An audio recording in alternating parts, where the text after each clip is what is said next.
people, Crash Thompson here, and that's some bullshit. Welcome to another edition of FIMI, where we'll break down another 40 of 2021's new releases. Y'all kind of know the score by now. We've been doing this for close to 2 years. I've got 20 picks of my own choosing, and 20 more picks provided by the lovelies over at the CTXO Discord. If you'd like to potentially be a part of that and see your own potential pick make the next FIMI, feel free to head over to my Patreon and check that out for yourself. We actually have a lot to get through this time, and I don't want to waste a lot of time dallying, so let's get started with...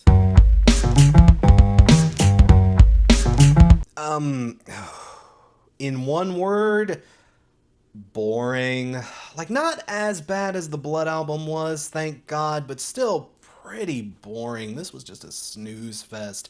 Jade's production has gotten a little bit better. There aren't nearly as many "what the fuck were you thinking" moments on this as there was on Blood, but Jade's really only gone from like incompetent production to just bland production. It's not much of an improvement. It's so scatterbrained. It just sounds like part of this band wants to be making industrial music, part of them wants to be making something like dance pop or something a lot more sunny, and there's a small part of them that still feels shackled to their old hardcore punk roots, and no one particular sound really takes full charge on this record, and it just kind of sounds half-hearted, muddled. It's just kind of a mess, which really sucks because I know these guys haven't like lost their touch or anything. A lot of the AFI side projects that have been floating around out here in the past few years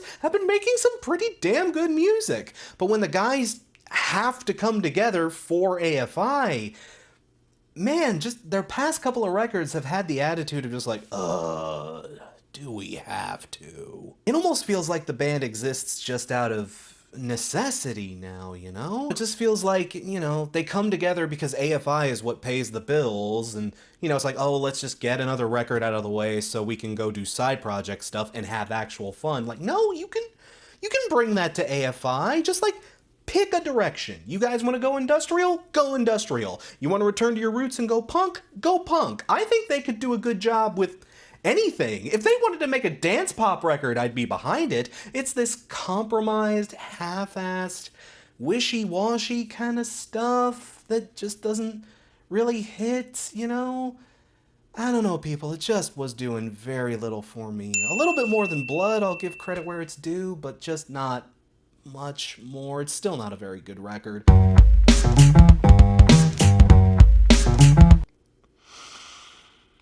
Whew, this has not been a good year to be an old school punk band, has it? What on earth happened to this thing? I mean, first it gets delayed into the stratosphere. This thing started recording in 2013. That's almost Chinese democracy numbers, people.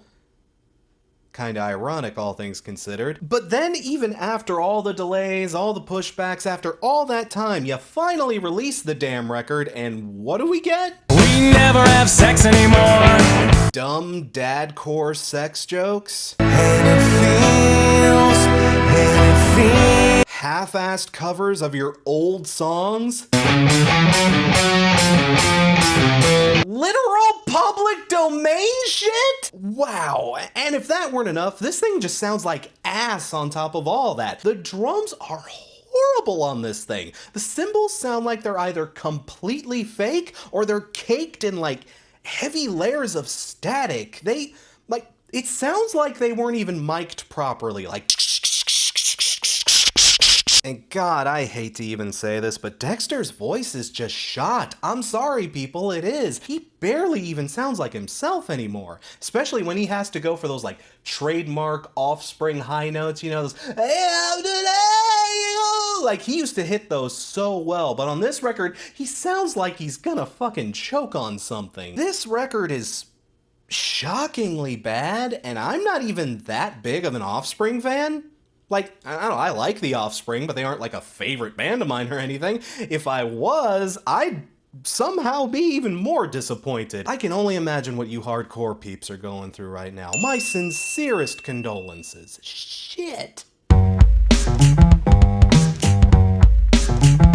So, the last time I tackled these guys, I said that if they did another just straight Zeppelin ripoff, then I was gonna go in hard on them, and well, they didn't quite do that. I mean, the Zeppelin influence is still impossible to deny. It's really strong, people. But on top of that, there's also like a decent sort of dash of like 70s Rush, 70s Doors, 70s Who, even little traces, just like small little hints of like 70s Floyd and 70s Aerosmith in there. Are you noticing a pattern here? These guys are still pretty derivative. They've branched out in a lot of the artists they're kind of deriving stuff from, but make no mistake, I mean, you've heard all of this before. I still don't hate it. There's no reason to hate this. It's a bit derivative, and the dude's voice can also be a little screechy, but on this record, they actually did try to do something different here. I like the more kind of epic and sorrowful feel this album has. It shows that they took the hint that everyone was basically telling them over the last few years and actually tried to kind of expand things. And I do kind of get where the harsher judgments on this band do come from. You know, it's like, God, I wish you'd think of something original, but, you know, I don't know, I judge by the music, and at the end of the day, I don't know, I didn't hate the music as a whole. Shut your brain off, pretend you fell into a time machine to 50 years ago. I don't know, you'll have a good time. It's dumb fun, it's okay.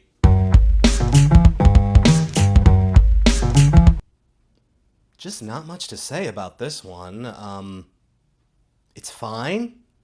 It's generally okay. I didn't hate it. But man, this record, I listened to it.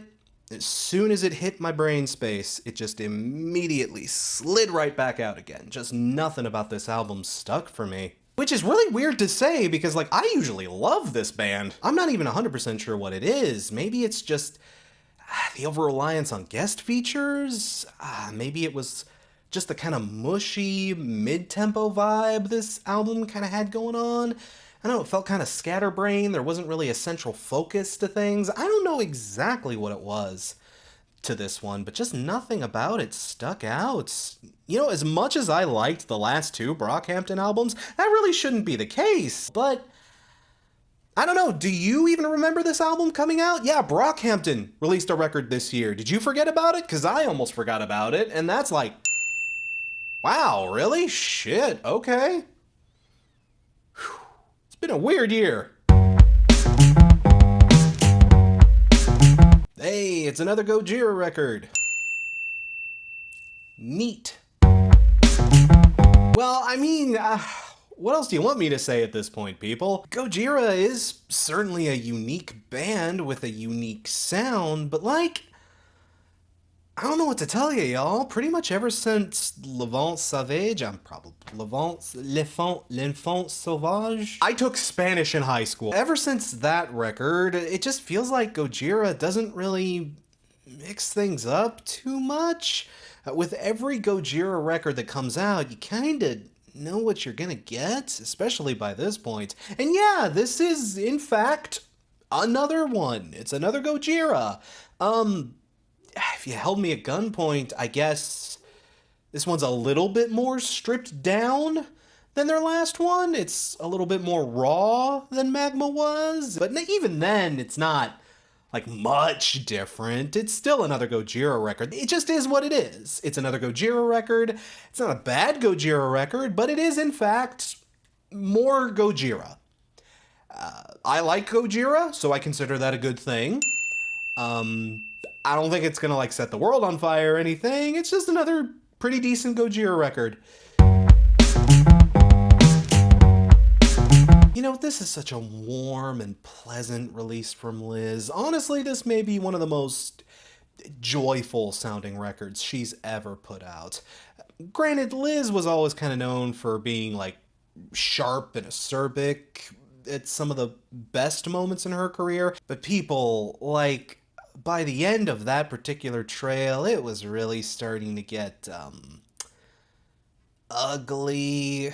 I mean, y'all saw the Train Records episode. Yeah, Liz had a decade so rough that she had to skip the next one in order to recover. But it feels like she did. She's matured a great deal. She seems refreshed and reinvigorated. She just seems happy to be making music again. She seems like she's in a much better place, and god damn it, Liz deserves it, you know? I'm happy to see her happy again.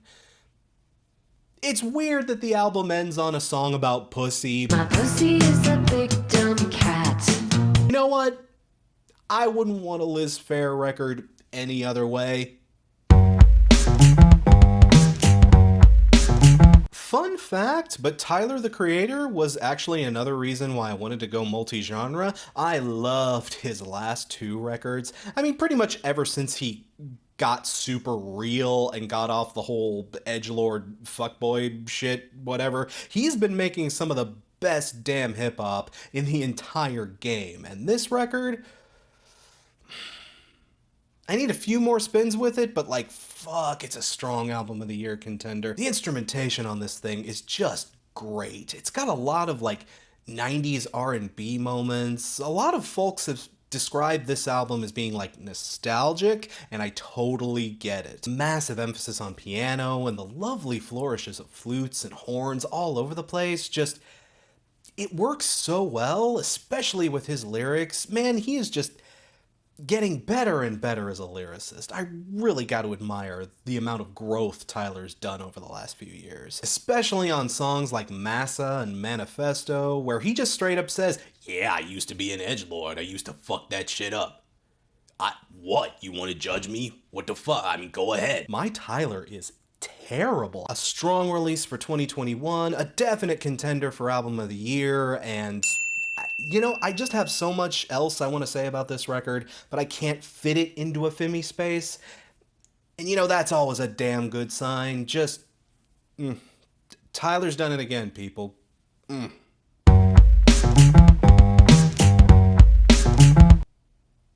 Man, I wanted to like this record more. I mean, most of the singles were pretty good, but then I actually got the whole record in my hands, and it just, I don't know, it kind of didn't do much. The singles were definitely the highlight of this particular LP. A lot of the other stuff just feels kind of directionless and mopey. I don't know, like, there's a decent amount of filler on this record, and at 33 minutes, like, damn, like, you had to pad this out? Like, really? You kind of get the vibe after the first 2 or 3 songs, and she never does anything new with it. Not that she doesn't have potential. There's definitely some strong stuff on this record that shows that she could make a really good album, but this debut, like I said, I wanted to like it more than I actually did, you know? Again, she could definitely surprise us along the line, but, yeah, I didn't like this one as much as I was hoping I was gonna like it.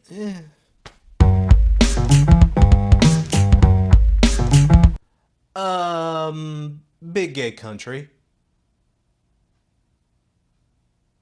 Did I stutter? Big Gay Country. It's really stripped down, really lo-fi, bluegrass, and Americana, all set to the backdrop of being LGBTQ in a rural environment where discovering yourself and being accepted for who you are is 10 times more difficult, if not just outright impossible under some circumstances. It's heartfelt, it's earnest, it's humble, it's a tearjerker while also being genuinely funny and witty in several places. People, it's Big Gay Country. Why is this not already on your lexicon? Go fucking get it. What are you waiting for? People, you need this gayness in your life. You need this fresh country gayness in your life.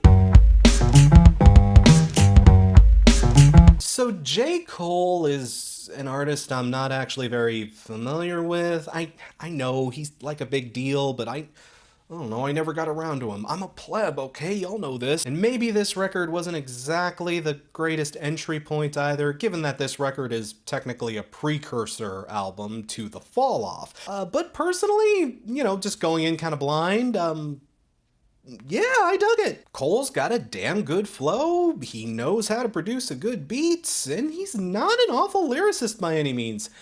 Granted, there was some stuff on here that wasn't fantastic. There were a few bars where I was just like, oh, okay. And there were references to a lot of events and things that I'm not, not being super connected into the hip hop sphere. I'm not like super down on what he's talking about, like that whole No Name thing. I'm not gonna touch whatever the fuck that is with like a 40-foot pole. But like, I don't know, just going in kind of dumb, kind of blind. I had a decent time with this. If this record's main goal was to get me interested in the fall off, you know what? Mission accomplished. I like what I heard here, and I wouldn't mind hearing more. So you know what? Sure,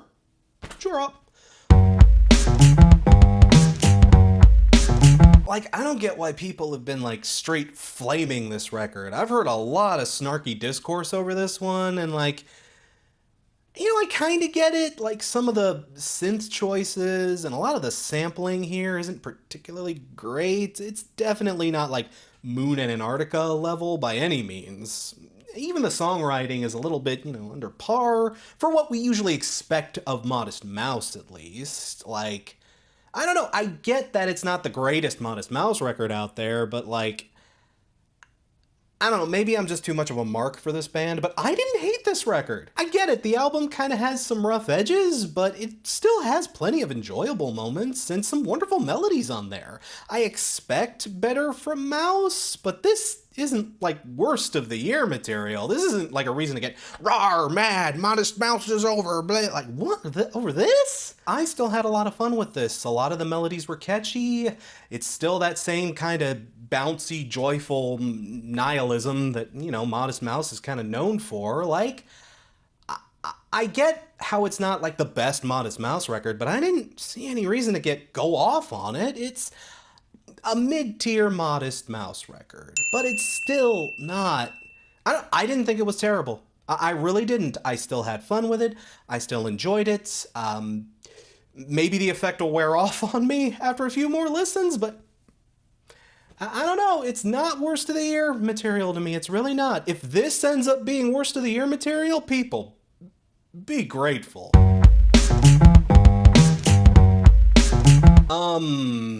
I wanted to say more about this record, but I went back over my listening log notes, and all that I ended up writing down was fuck. This thing fucking rips. It's savage and it absolutely brutal slice of hip hop that's got a visceral kind of industrial post-rock kind of background thing going on. Like, if you're the kind of person that's always wanted to get into hip-hop but felt like it didn't have enough Godspeed You Black Emperor or like swans in it, ooh, homie, I've found your intro point. Backxwash just absolutely rips the skin off the flesh with her ferocious lyrics and her absolutely scorching melodies and sample work. It's harsh, it's noisy, it's searing, but like, in the best possible way, people. And this is coming from, my goofy ass, who's, always, well, I need a melody. If my, soft pasty boy ass is in on this harsh industrial shit, she's doing something right. She's doing something very right. And people, I just cannot recommend this record enough. If you like hip-hop, if you like industrial, if you just like harsh, fucking violent, fucking wonderfully savage vibes, just like, just get in there and bite the meat, homie.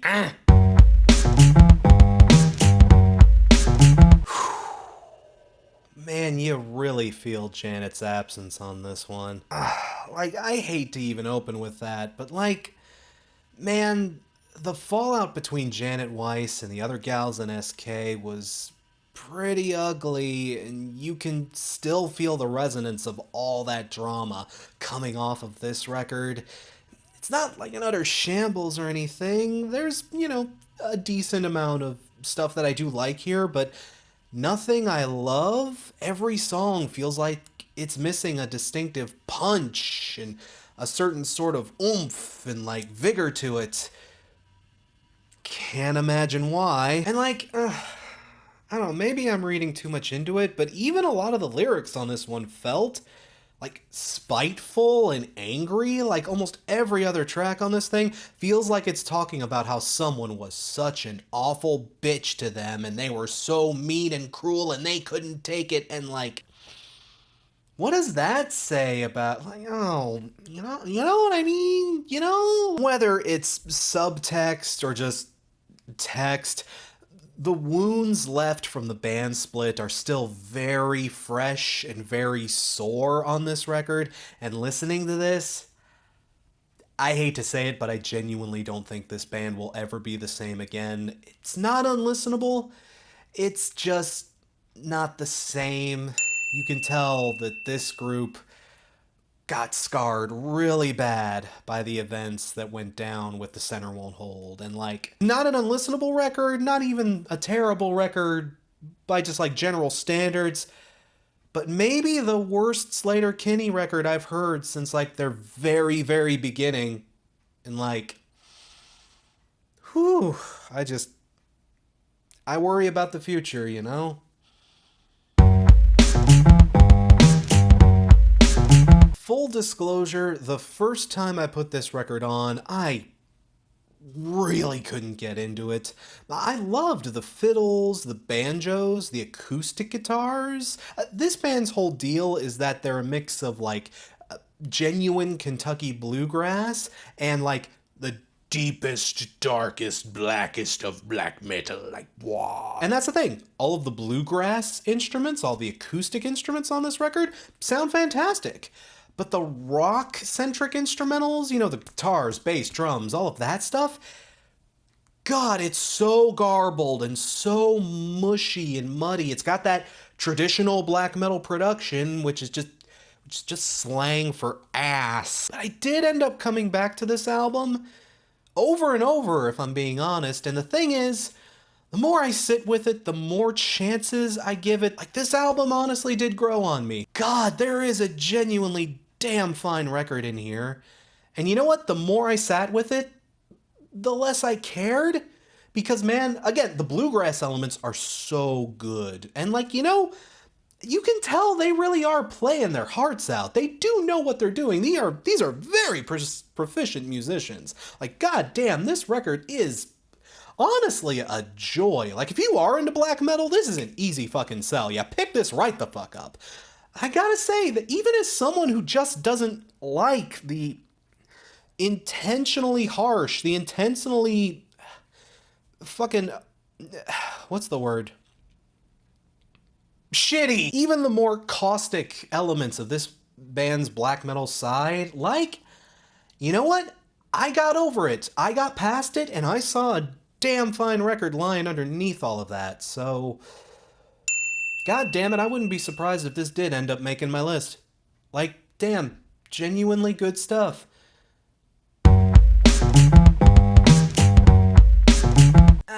You know, there's almost a part of me that wishes I could, like, go against the grain with this one, because, like, everybody and their dog has been talking this record up, you know? I mean, you don't need me to sing this album's praises. This album is hot shit right now, but, like, damn if that's gonna stop me. Yeah, people, the hype is real. This album is precisely as good as you've heard people say it was. This thing has a lot going on, honestly. It's like a weird blend of, like, Proto-Martyr, Destroyer, La Dispute, Black Midi, Jazz Fusion, and, like, Fear. It has such an amazing sense of moodiness and tone. Sonically, it's chaotic, but thematically, it's like right on point. Music this complex can usually lack any kind of emotional depth, and I mean, I'm not saying this isn't lingua ignota record or anything, but it just has a sense of feeling that so much more complicated and jazzy music tends to lack, and damn, I do appreciate that. I mean, yeah, a good record is good. Stop the presses, but like, I don't know. When good record is good, good record is good. Good record. Honestly, not much to say about this one. It's just more of that good Mannequin pussy. It's an EP, which means it's also super short and sweet on top of things. I do love how this band has basically just two distinctive speeds: slow, sweet, and saccharine, and like rapid fire, fuck you, punk assault, rah, rah, rah, rah, rah. And the thing is, they're so good at both particular styles that even though they're kind of worlds apart, I don't know, it never feels disjointed, or I never particularly care. Like, they're just good at doing the stuff that they do. And even if it's not a lot more Mannequin pussy, even if it's just, you know, a short, snacky little thing, any year where we get more Mannequin pussy, that's always a plus. Gotta love that Mannequin pussy. Man, 2021 has been a good year for, what would you call it? Whackazade. And you know what? This record was almost as big of a treat as their debut. There's more order to the chaos this time out. This record feels deliberately less improvisational. They had much more structure, a much more deliberate purpose in the song crafting of this one. They actually had a plan for this. This doesn't just feel like a jazz fuck. That doesn't make it any less wild. There's a lot of just fury on this record, but also a lot more lucid and dreamy moments too. Stuff like Diamond Stuff honestly came out of left field for me. I wasn't expecting them to go in that direction. More so, I wasn't expecting them to actually be pretty damn good at it. Black Midi has a lot of tricks up their sleeves, even some tricks I didn't even think they were capable of pulling off. We probably haven't even seen a fifth of what this band is probably capable of doing. And like, you know what?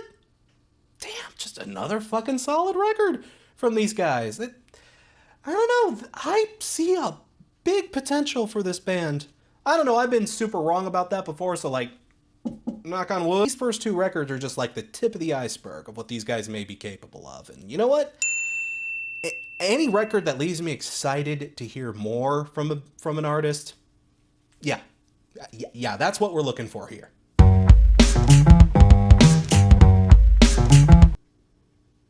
God damn it, Nat. Fuck you for making me cry. Shit, people. I knew when Left at London finally released a full length, it was gonna slap, and damn if I wasn't right about that, but also damn if I wasn't like, just,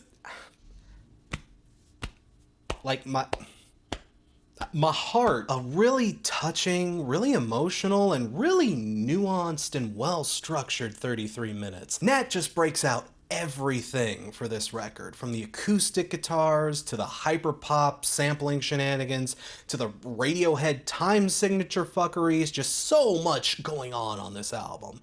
And just a great album on a technical level, a well-produced album, especially for like an indie artist who's still pretty underground. Like, oh my God, get her with a professional producer. Another record that by the time it was over, I was just begging for more.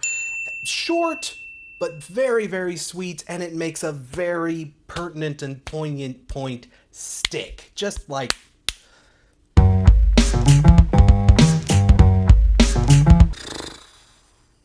It sure is another Rise Against record.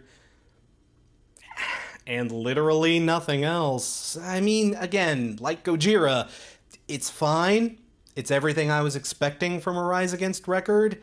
There's nothing disappointing or anything on this. It's a perfectly adequate Rise Against record.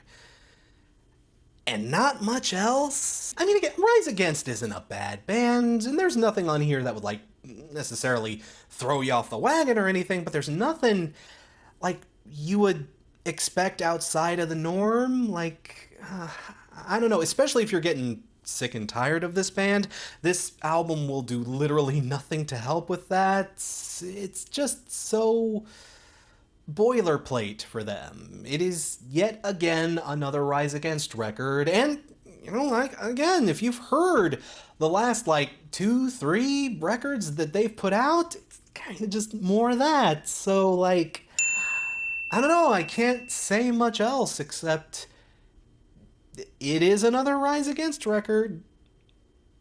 Take that however you want to take it.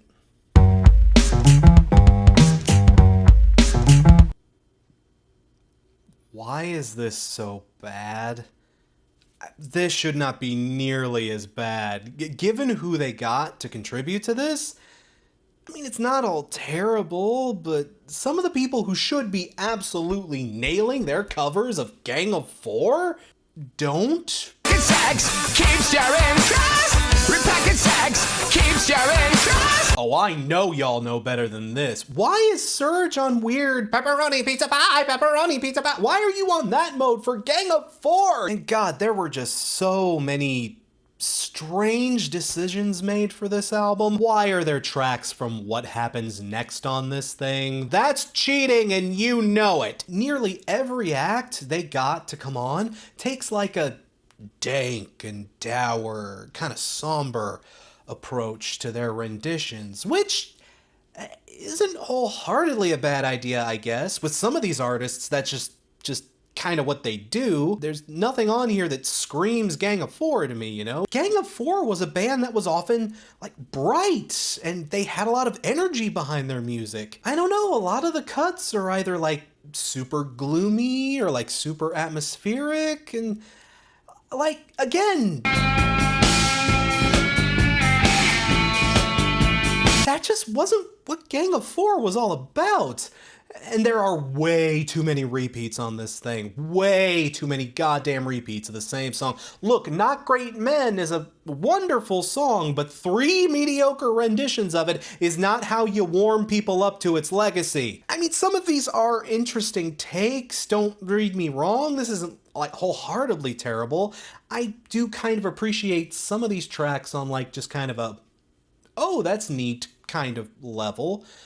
But, like, man, so many people who came to this just did not really bring a Gang of Four style feel to it. Like, the only people who came to this record and got Gang of Four was the band that sang in Mandarin, of all things, and John Frusciante and Flea with their track. But even their track is weird because, like,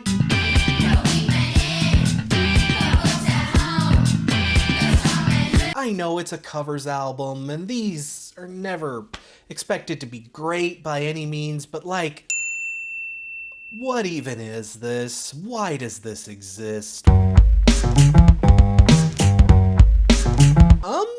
Honestly, not a bad little hip-hop record here. Morray has some great beats, a very sick flow, and the dude has legitimate chops. His lyrics can be kind of hit and miss, if I'm being honest. A lot of his rhymes are about, like, the struggle and living in the hood and coming up in the rap game, but at times he can be, like, a little hyper-focused on all that. There's a lot in here about people stabbing him in the back and, you know, people leeching off of his success and how he pulled himself up by his bootstraps to be a success, and really? Okay. Bootstraps, huh? I'm sorry, just anybody who pushes that bootstraps shit just always gets side eye from me. But I mean, it's, you know, it's not like the rap game ain't real as shit out there, and I wouldn't say any of that is, like, too overbearing or anything. Overall, a solid little debut mixtape. Dude definitely shows a lot of raw potential. I dug it. You know, Garbage is one of those bands I always do enjoy any time I get to spend with them.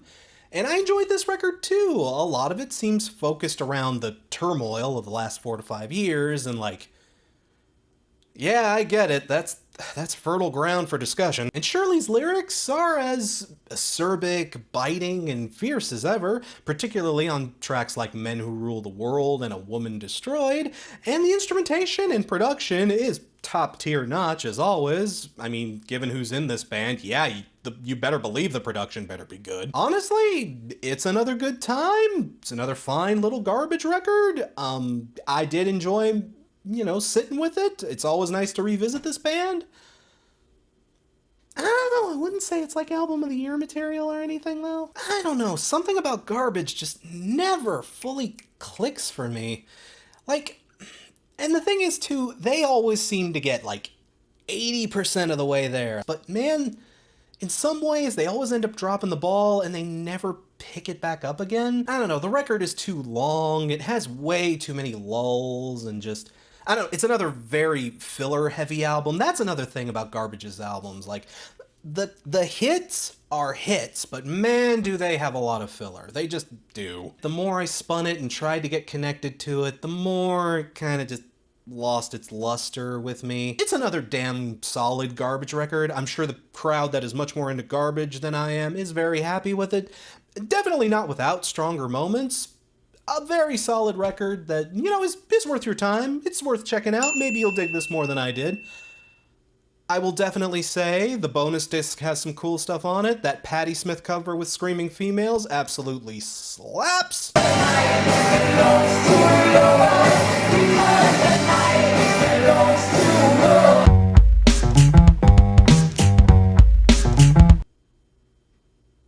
Why does Love Isn't Hard at All have the Tetris theme in it?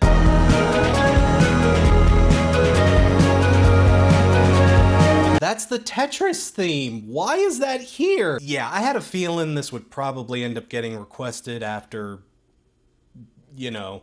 But yeah, this was a nice little treat. A really mellow record. Not that these guys were ever like freaking Megadeth to begin with, but the vibe on this one, even for Crowded House, is a lot cooler.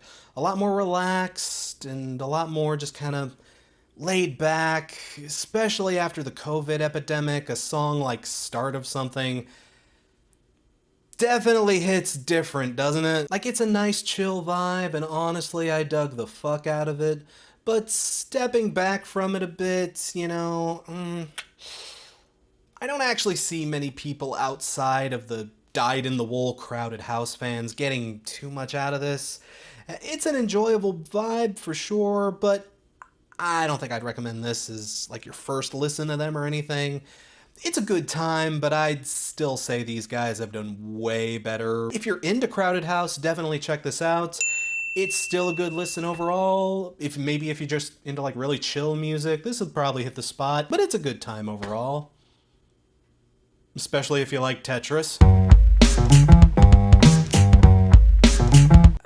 You know, I gotta admit, I honestly wasn't looking forward to this one. Royal Blood were one of those duo acts that were, like, people were gaga as shit for 5-6 years ago. Remember when, like, every other big band that was striking it hot was, like, a duo? Remember that trend? God, I'm glad that's over. That trend was annoying as hell. These guys are kind of a holdover from that particular era, and to be honest, I was the one weirdo who wasn't as hot on their last two records as a lot of others were. I decided, you know, this was a request. I decided to give it a college try. Weirdly enough, I was feeling it. These guys honestly made a really smart move. This record is a lot more loose, it's a lot more carefree, it's got like a dance club, kind of funky kind of vibe to it. The grooves are really tight here, and the singer uses a lot more falsetto on this one. Like, it's a much more just playful, bouncy, just kind of fun record. It's a nice little shut off your brain and dance to it kind of thing. You know, it's great to just get your body moving. It's a great workout record too. It does get a little repetitive in places, and a lot of the tracks kind of blend together after a while. That's a problem a lot of bands from that particular era had, like, real talk. And I really didn't like that closing track where on this danceable, funky, fun record, they decide to break out the piano and do a slow, sad ballad.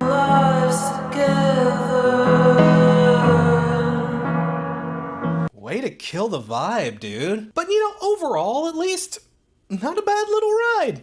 You know, a bit brain dead, a bit very brain dead, but like in a fun way. You know what? I can't complain.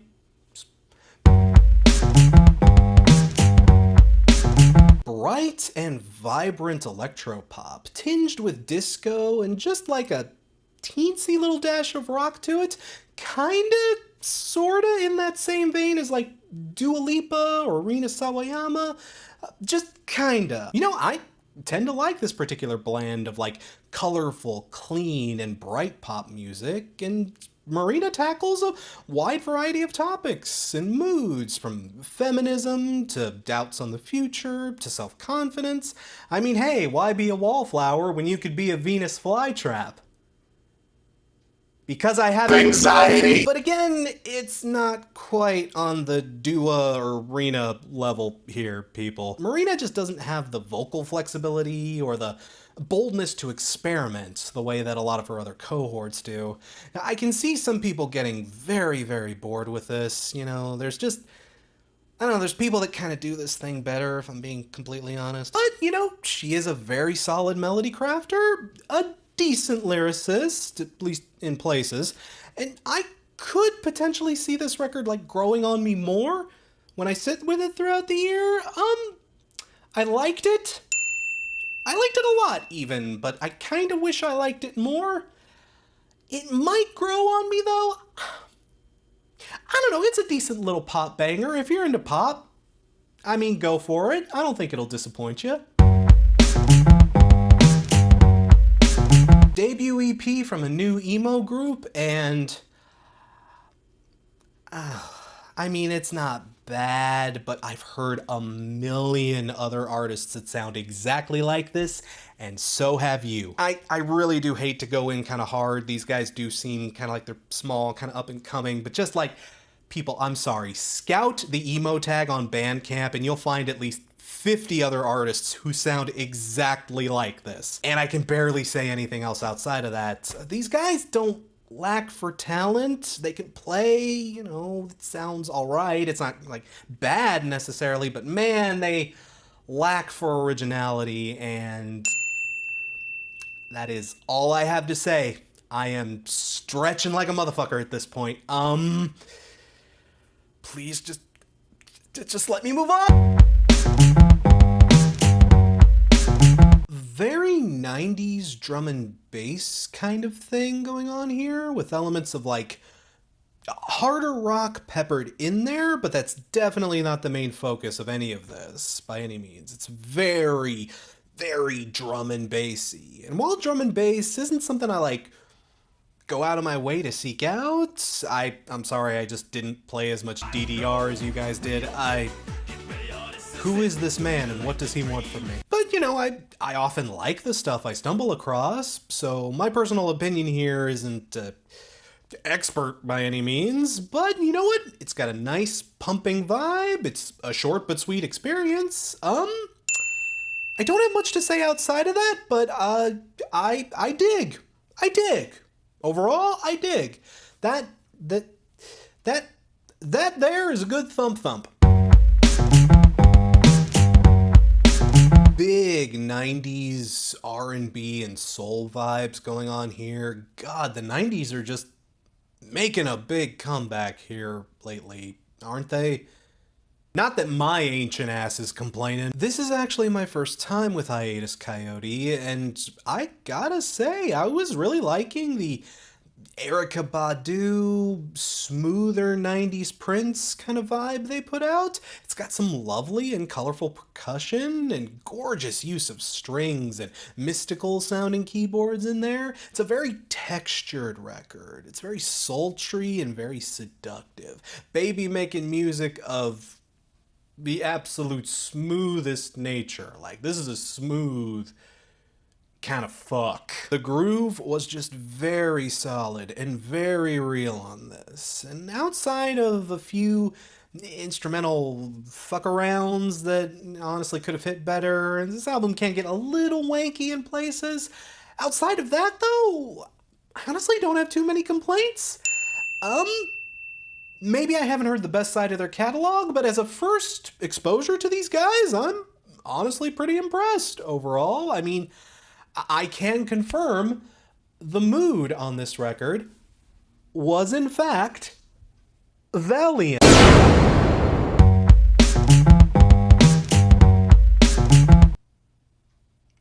Why is this album so farty? For real, this is one of the fartiest albums I think I've heard all year. Like, the synths are like super farty. It's like, it's got this really strangely cheesy vibe going on. Like, Of all the directions 21 Pilots could have gone in, I was not expecting Supertramp. I get why the 21 Pilots crowd is upset about that. I won't even front. This album is kinda clown shoes. It's a weird mood they're trying to get you into on this, but I'd be lying if I didn't say it wasn't at least interesting. I don't know if I'd call it good necessarily, but it's not boring. I mean, that's my general problem with 21 Pilots to begin with. I just think this band is so goddamn insufferably boring. They're so mushy and so slow and so just dull as dishwater. Like, Blurry Face does not hold up as well as you remember it does, and I couldn't name you a single track off of Trench if you held a gun to my head, but like, this isn't boring. It's weird, but it's not boring. I mean, take my opinion with a huge grain of salt. I've never had the correct opinion on these guys at any point while they've been around, but there's just something so different and odd about this record. I think I almost appreciate it from the opposite direction, you know? It's one of those records that is kind of so goofy and silly that I'm almost impressed just on the size of your balls alone. It's such a sonically confusing move for them to make. It doesn't sound like a 21 Pilots record. It's contentious as all hell, and I understand why people are upset. Call this album every name in the book, but the one thing you can't call it is boring. In a weird way, I gotta give them props for that.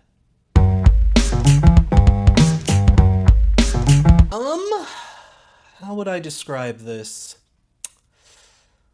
It's like a My Bloody Valentine record, a 70s kids TV show, and that lo-fi chill beats live stream all got force-fed into a busted-ass cassette player and filtered through the inbox of some smug prick who spends way too much time on RYM. It's kinda got this weird dream poppy thing going on. It's got a dream poppy foundation, at least. And those elements aren't ineffective. You know, they do know how to build some good dream pop, but there's also a lot of intentional, like, chopping and skewing and, like, fucking up with the mix that makes it purposefully hostile and abrasive in design. Like, they take a dreamy thing, but then they just cut it up and scrape it up against the wall until it's rough and abrasive and, like, grating against your ears. It's like a painting of a cool seaside that's been run over a few hundred times. Like, I don't know. I feel like this is more like a matter of personal taste on this one. Your mileage is definitely going to vary on this. Again, there are aspects to this I do like. I would even recommend you try it on just to see how it fits. To you, this might be a nice, new, interesting take on ambient pop. Personally, I found this thing to be so far buried up its own ass you'd need both a plunger and a chisel to get it out, but again, your mileage may vary. I'm just like, I don't know, this is kind of one of those either or projects. Either you love it or fuck. Debut album from the side project of classic rock guitarists Adrian Smith and Richie Kotzen, and Hingle Dingle Dougal Boogledy Borp, Bopple Deeple Swingle Dingle, Swingle Dingle Dipple Dop, in Swingle Bamble Duple Deeple. Duple Fly? Duple Fly, Duple Fleeple, Meeple People, Duple Fleeple Meeple! Yeah, did your brain just like instantly shut off the minute I said side project? Yep, frankly, so did mine on this record. This is the side projectiest side project that ever side projected a side project. It's the classic rock, throwback, throwaway album from a couple old dinosaurs that, I don't know, basically ceases to exist the moment it gets released.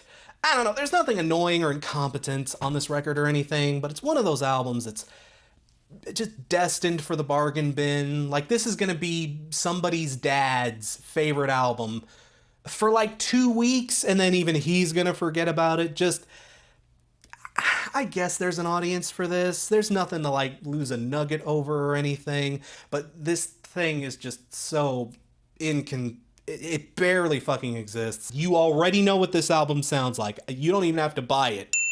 If you've heard any dad rock side project, you've heard this record. I guess if you're huge into winery dogs, pick this up, but outside of that, I don't have anything else to say.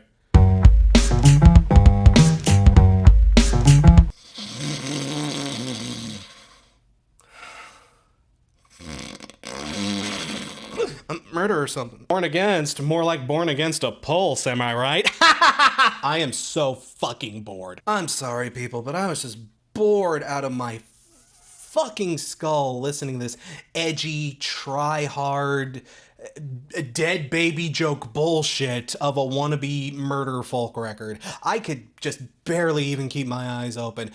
Dude is 5th tier at best at this kind of thing. I mean, Tom Waits, Nick Cave, Murder by Death, any number of other people that do what this guy does it better than him. Just flat out. Listen to any one of them instead of this guy. I'm spooky. You're also insufferably boring. Get out of my playlist.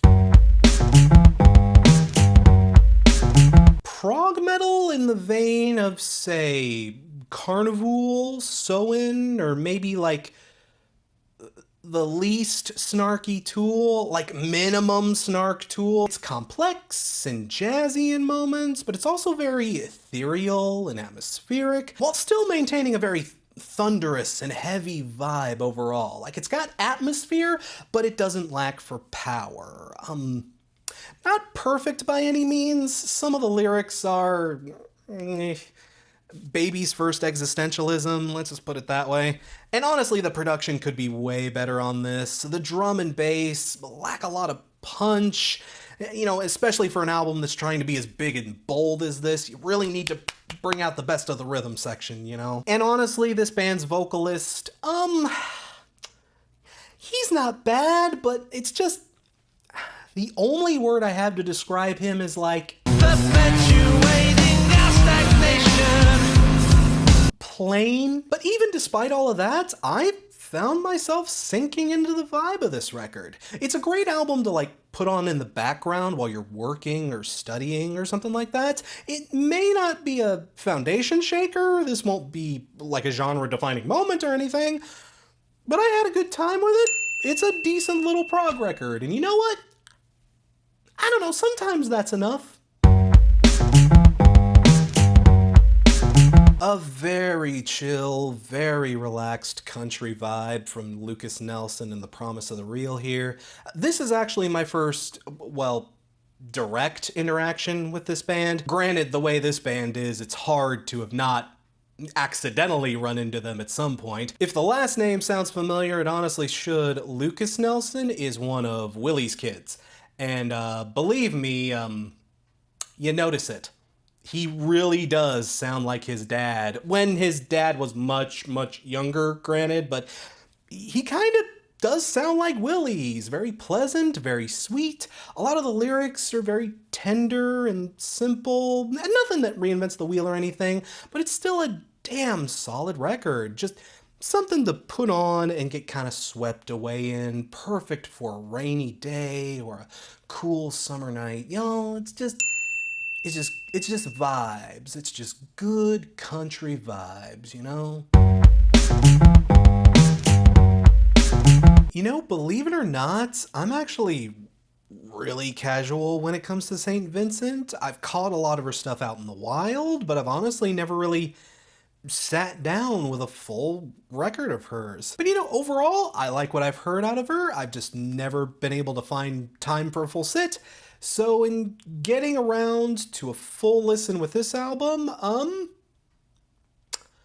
this was kind of a weird experience. I was not expecting so much 70s New York. This is not the experimental, guitar shredding, wonkette alien St. Vincent that most of us have come to know and love. This is St. Vincent in a much more retro affair. Lots of organs, horns, old school synth work, a much bluesier kind of guitar style overall. It almost sounds like something out of like a 90s Tarantino flick. It's such a big throwback. And the lyrics are also a bit more outside the box for her as well. It feels a lot more personal.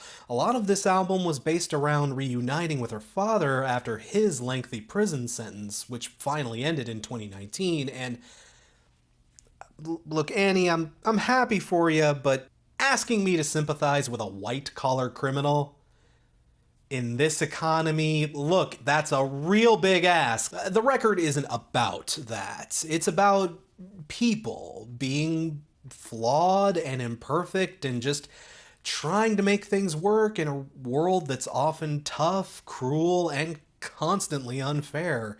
It's different. It's not the usual St. Vincent vibe I'm used to, but I did dig it. This is honestly like a wonderful, gritty 70s New York pre-Giuliani kind of vibe.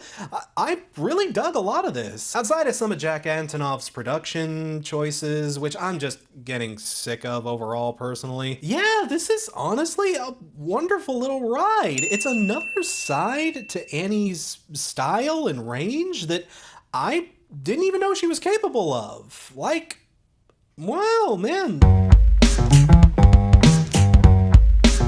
A pop duo with a hint of like jazz, reggae, and hip hop in their style that is just like criminally chill. Like, this is a summer record through and through. The vibe is sunshiny and fun, but relaxed and casual. It's honestly a decent time. It's one of those records where like 2 or 3 tracks in, you get exactly what it is, and you're not going to get much outside of that. And at 50 minutes, like, damn, this thing kind of gave me more than what I actually wanted of this. But yeah, you know, it's a good summer record. It's good to throw on. You know, put it on in the background of your barbecue or beach party. You know, have another beer, take another hit, fall asleep on the patio, and have a good time.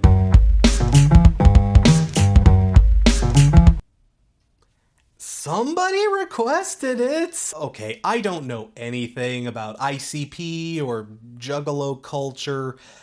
Nothing like that. I know nothing about this band except that, well, speaking as a Midwesterner, low-key, Faygo really slaps. And this is made even more complicated by the fact that this isn't even supposed to be like a proper record from them, I guess. This is actually a lead-in EP to a record that's going to come out later this year, Yum Yum Bedlam.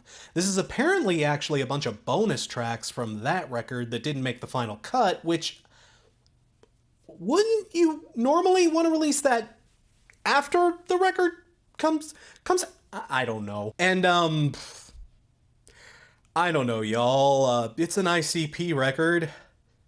I was shocked to see Alien Ant Farm show up on track 3. Didn't see that coming. It's basically what I expected an ICP record to sound like. The beats feel dated as all hell, but for what they are, they're honestly not horribly produced.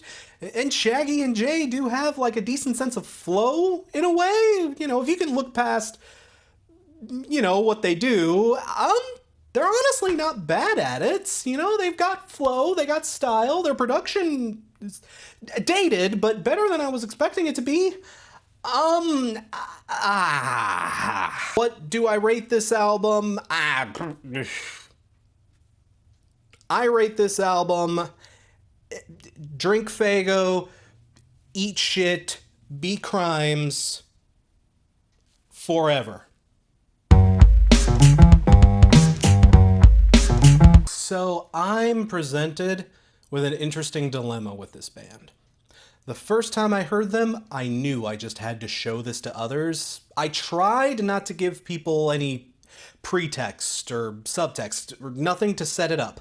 All I tried to do was I passed this down to them and said, here, listen to this and tell me what you think. Nothing more, nothing less. I didn't want to imply anything. I didn't want to push my opinion onto them. I just wanted to listen to them and see how they reacted to it. And without fail, 90% of the reactions I got were, wow, this is great, Crash. I love this. This is my new favorite record. Crash, thank you for introducing me to this. This is really nice. And I would get that feedback and I'd be like, you're welcome. I'm happy for you. I fucking hate this goddamn thing. I'm sorry, but I cannot stand this fucking record. And it's the worst kind of feeling too, because you know what? This album honestly does slap in a lot of respects. Their instrumentation is really good. It's a lo-fi, indie rock, pop punk-ish kind of thing. It would easily be like a Pitchfork darling kind of thing, like the Pitchfork punk crowd would probably be into this. The instrumentals are catchy, they know how to play, they know how to make a good rhythm and a good melody. A nice winning combo. It's literally only one thing about this band, just one thing about this band that makes me fucking hate it. And it's this Pete Buttigieg looking motherfucker right here. I hate this guy's voice.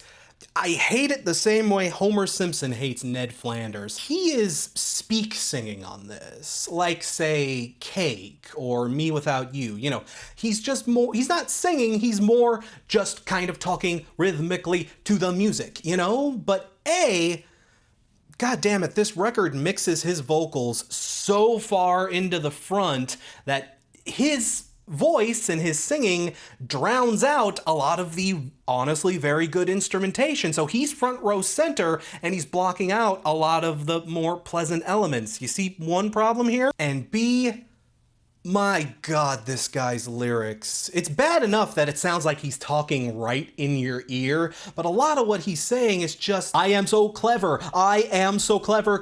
I am a clever boy. I shall make a reference. I am snidely cynical. Ha ha ha ha ha ha. Did you know I'm smart boy? Daddy loves his smart boy. Ha ha ha ha ha ha. This guy's just fucking choose me, try hard lyric style in his weird fucking manner of singing just gets directly on my tits. I don't know. Some of y'all will probably think this is genius, but to me, it's like parquet courts without the proficiency. It's Diet Sig without any of the charm. It's Cake without any of the wit. It sure thinks it's got the wit, but it just isn't as clever as Cake on their most half-assed day. But apparently, that is only me, because everybody I passed this record off to just loved it.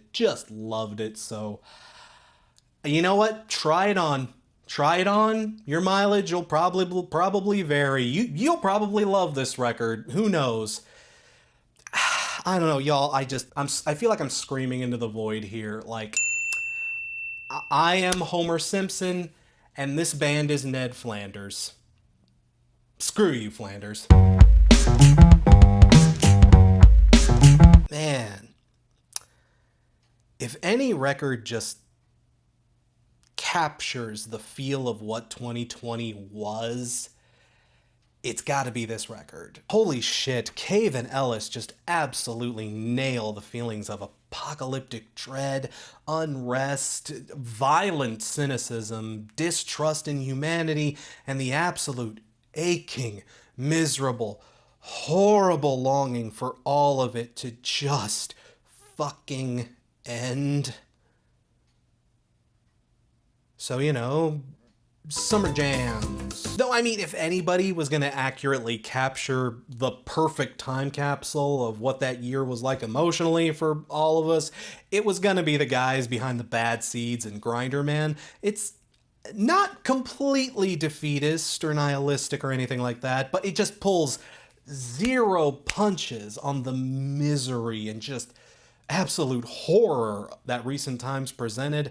It's brutally honest in a way that may be hard for some people to take, depending on how 2020 treated you. But again, if you know Nick Cave's work, then you know this is kind of what your boy does. Beautiful record in its own weird way. Definitely an album of the year candidate. Not a pleasant listen by any means, but in the same way a distressing piece of art can be brilliant, this too is brilliant in its agony, its ache, its writhing, tumultuous begging for relief, and just, again, y'all, summer jams.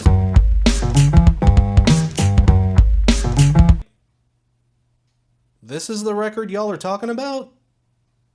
Like this one? I picked up the right record, right? Like this? I mean, that's the thing. There are a few really big hits on this record. I will certainly give it that. Good For You? Yeah, obviously. That song deserves the hype it gets. That's a straight up banger.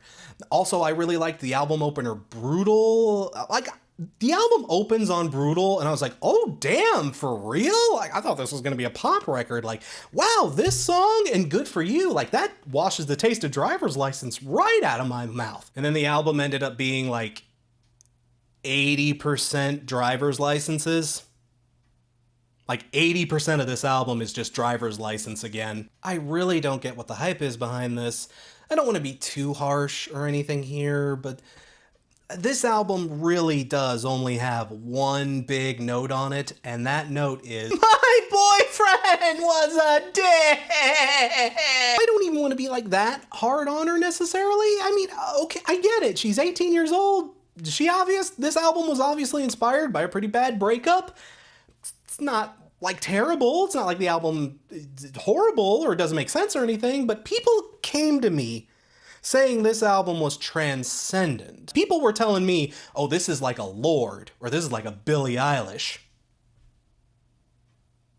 You sure about that? People, I'm sorry, but this isn't like next level. She doesn't strike me as talented and insightful beyond her years. She just seems like an 18-year-old girl who's bumming over a really bad breakup. There's nothing really else on this record. She doesn't really talk about anything else. There's no other themes or insights or anything. This is a breakup record. And honestly, that's the thing. There's Brutal, there's Good For You, there's like one or two other tracks that do break that mold and do bring like a rockier edge to it. Songs that aren't those rockier moments, it's just Driver's License. Did you hate Driver's License? Well, this album is about 80% Driver's License. If you do just take this record for what it is, you know, a really young kid writing an album about her first big breakup, it's not a bad little record. In fact, it does have a lot of standouts, and there is noticeable potential in Olivia. She does have real genuine talent in there. But I want whatever some of y'all are smoking, because that must be some strong shit to compare like stuff like Melodrama and like When We All Fall Asleep to this. I just do not see what many of y'all see in this. Maybe just because I hated Driver's License. Based off of Good For You in the opening track, I was hoping for something a lot more slamming. I was hoping for something way more unconventional. Personally, I put it way below Melodrama, slightly above Bizarre-Dvark. And that does it for the Q2 2021 FIMI. Thanks again for tuning in. Thanks to all the peeps over on the Discord for their requests. Again, if you want the chance to see your own request potentially get in on a future FIMI, feel free to check out my Patreon. Stay tuned, more stuff is coming on down the pipeline. I don't know exactly what, but I'll think of something. Thanks again for watching, and I will see you in the next video.